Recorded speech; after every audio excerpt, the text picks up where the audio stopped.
کفارہ دیا ہے۔ ویلکم بیک جی ناظرین، ہم بات کر رہے تھے مسیح یسوع کی الوہیت کے تعلق سے، اور ہم اس نتیجہ پر پہنچ چکے ہیں کہ مسیح یسوع نے اپنے آپ کو نہ صرف خدا کا بیٹا کہا بلکہ ثابت کیا اپنے کاموں سے، معجزات سے، نشانات سے، عجائبات سے،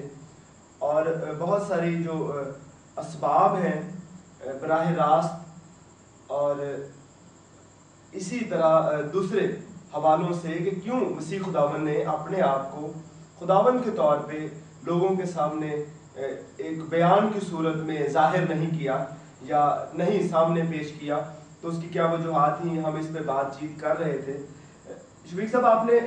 بائبل مقدس میں سے جو حوالہ جات دیے، جو اب تک ہم نے بات چیت کی، اور ضیاء مسیح صاحب، ہم اس نتیجے پر پہنچے ہیں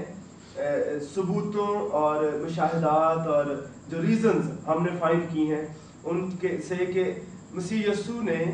جو بیانات اس کے بارے میں دیے گئے، پولس رسول نے جیسا کہا کہ الوہیت کی ساری معموری اسی میں ہو کر سکونت کرتی ہے اور وہ اس کے جلال کا پرتو، لیکن ساری باتوں کے باوجود ایک واقعہ کی طرف میں آپ کی توجہ دلانا چاہتا ہوں۔ مجھے بڑا عجیب لگ رہا ہے یہ بیان کرتے ہوئے کہ آپ کو آپ کی ساری محنت یہاں پہ جا کے جو ہے مجھے یوں لگ رہا ہے جیسے عقارت سے چلی جائے گی جب ہم ایک خاص موقع پہ جس شخص کو خدا ثابت کرنے کے لیے آپ زمین و آسمان کے کلابے ملا رہے ہیں، یا جو کامل انسان اور کامل خدا آپ ابھی تک ثابت کر چکے ہیں، ایک خاص جگہ پہ آ کر ایک شخص اس کے پاس آتا ہے۔ مسیح کے پاس ایک شخص آیا اور کہنے لگا، اے نیک استاد، اور وہاں پہ ہم دیکھتے ہیں کہ ٹوک دیا گیا کہ تو کیوں مجھے نیک کہتا ہے، کوئی نیک نہیں، ایک بھی نہیں۔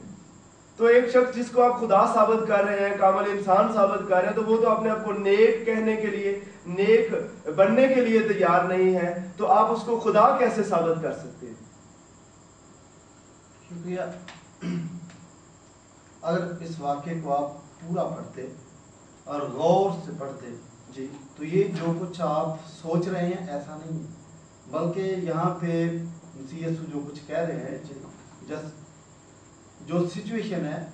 وہ میرے دلائل کے حق میں ہے کہ مسیح یسوع خدا تھے اور وہ اپنے آپ کو خدا ثابت کر رہے تھے، تو پھر وہ نیک بننے کے لیے تیار کیوں؟ میں اسی کا جواب دے رہا ہوں کہ مسیح یسوع خدا تھے، کامل خدا تھے، مکمل اختیار ان کے پاس تھا، بلکہ کل کائنات کا، آسمان اور زمین کا کل اختیار ان کے پاس تھا، اس میں کوئی شک نہیں۔ بلکہ یہودیوں کی جو مسیح یسوع کے ساتھ ٹسل تھی، وہ تو ٹسل یہی تھی کہ وہ اس کو نبی سمجھتے تھے، اور اگر یسوع مسیح صرف اتنا کہہ دیتا کہ میں نبی ہوں تو ان کو کوئی اعتراض نہیں تھا، لیکن مسیح یسوع اس سے بہت آگے جا رہے تھے کہ یہاں وہ ہے جو نبیوں سے بھی بڑا، یہاں وہ ہے جو سلیمان سے بھی بڑا، یہاں وہ ہے جو ہیکل سے بھی بڑا، اور ایک نبی کے لیے صرف اتنا سا مسئلہ ہوتا ہے کہ وہ کوئی اس سے نشان طلب کیا جاتا ہے، بالکل ظاہر کرے نشان کے دو نشان طلب کرے۔ تو مجھے یہ بتائیں کہ لازر کو زندہ کر دیا یہ نشان کافی نہیں تھا، پانی کو میں بنا دیا یہ نشان کافی نہیں تھا، یائر کی بیٹی کو زندہ کر دیا یہ نشان کافی نہیں تھا، 5000 کو کھانا کھلا دیا یہ نشان کافی نہیں تھا، اس کے باوجود وہ کہہ رہے تھے ہمیں نشان دکھا۔ تو وہ بھی سمجھ رہے تھے کہ ٹھیک ہے جو آپ بننے کی کوشش کر رہے ہو تو کوئی واضح نشان ہے، تو اس کے لیے مسیح یسوع نے بھی پھر ان کی دکھتی رگ پہ ہاتھ رکھا کہ یہ اس زمانے کے زناکار لوگ مجھ سے نشان طلب، تو آپ فکر نہیں کریں، ان کو نشان دیا جائے گا اور انہیں یونا نبی والا نشان دیا جائے گا کہ یہ مجھے مار کے دفن کر دیں گے اور میں تیسرے دن قبر میں سے اٹھ کھڑا۔ تو وہ ان کے ساتھ ٹسل یہ تھی کہ وہ اس کو خدا تسلیم کرنے کے لیے بالکل قطعی طور پر تیار نہیں تھے، اور وہ کہہ رہا تھا کہ میں خدا ہوں، یہ تو ٹسل تھی، بلکہ ان کا سارا پھڈا یہی چلتا۔ اگر یسوع مسیح صرف اتنا کہہ دے کہ میں نبی ہوں تو یہودیوں کا کوئی مسئلہ نہیں تھا، یونا کو انہوں نے نبی قبول کر لیا، اتنا مسئلہ نہیں کھڑا ہوا۔ تو مسئلہ یہ تھا کہ دعویٰ خدائی، اور یہ اس دعویٰ خدائی کے منکر تھے۔ اب اگر یہ سچویشن ہے تو یہ بڑی گمبھیر سچویشن ہے. ایک دن ایسا نہیں ہے کہ یہ جو معترضین تھے یہ مسیح یسوع کے ساتھ کسی ایک ٹیبل پر بیٹھتے ہیں اور بڑے امن کے ساتھ خوش دلی سے گفتگو ہو جائے. جی بالکل ٹینس سچویشن ہے کہ تو ان کاموں کو کیسے اختیار سے کرتا ہے, کیسر کو جزیہ دینا جائز ہے یا نہیں, جی بالکل ٹیکس پہ بات ہو رہی ہے. تو یہ سارے سوالات اسی محصول لینے والوں اور شرابیوں کا یار کہا جا رہا ہے. ٹسل چل رہی تھی, اور وہ ٹسل صرف یہی تھی کہ وہ اپنے آپ کو خدا کہہ رہا تھا. اب یہاں پہ آپ دیکھیں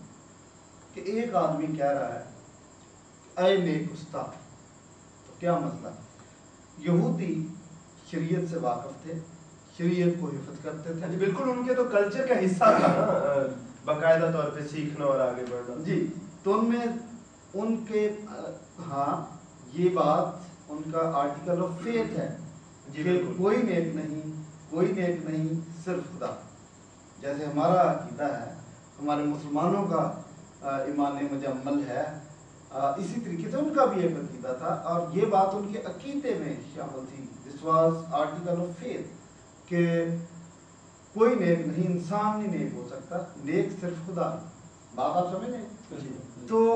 بھی کہتا ہے کہ ہماری نیکیاں تو تیرے سامنے گندی دھجیوں کی بات ہے. تو وہ تو کبھی اپنی نیکیوں کو اتنا جتاتے نہیں تھے. وہ جانتے تھے کہ اگر جو کامن راست بازی ہے, کامن نیک کسی کو کہنا تو وہ خدا کے علاوہ ممکن ہی نہیں ہے.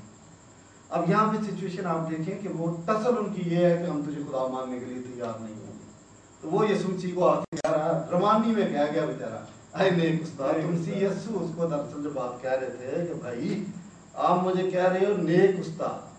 تو آپ کا تو عقیدہ یہ ہے کہ نیک صرف خدا ہوتا ہے. تو دراصل آپ رہے ہو کیا کہہ رہے ہو, ویسے مجھے مانتے نہیں ہو خدا, اور آپ ایسے بھی مجھے خدا مان رہے ہو, سوچ رہے ہو, سوچ سمجھ کے بولو جو بولنا. تو وہ یہ سچویشن تھی. اور اس پہ آپ غور کریں تو دراصل یسوع مسیح تو اس سے کلوانا چاہ رہے تھے کہ بچوں پھنس گیا, پہلے میرے ساتھ پھڈا ہی اسی بات پہ آج خود کہہ دیا کہ خدا ہے. تو یہ بات تھی. جی ناظرین, آپ کو اس بات کی سمجھ آ رہی ہے جیسا کہ ابھی شفیق کمل صاحب یہ بات کر رہے ہیں کہ در حقیقت یہودی جو ایمان مجمل تھا یا ان کا جو ایمان کا خاص حصہ تھا وہ یہ تھا کہ اس بات پر ایمان رکھتے تھے, وہ اس بات کا اقرار کرتے تھے کہ خدا کے علاوہ اس کائنات میں کوئی دوسرا شخص نیک نہیں ہو سکتا. اور وہ شخص جو یہ کہہ رہا تھا کہ اے نیک استاد, تو مسیح اس کو در حقیقت جھنجھوڑنا چاہ رہے تھے. آپ یہی کہنا چاہ رہے ہیں نا کہ وہ جھنجھوڑ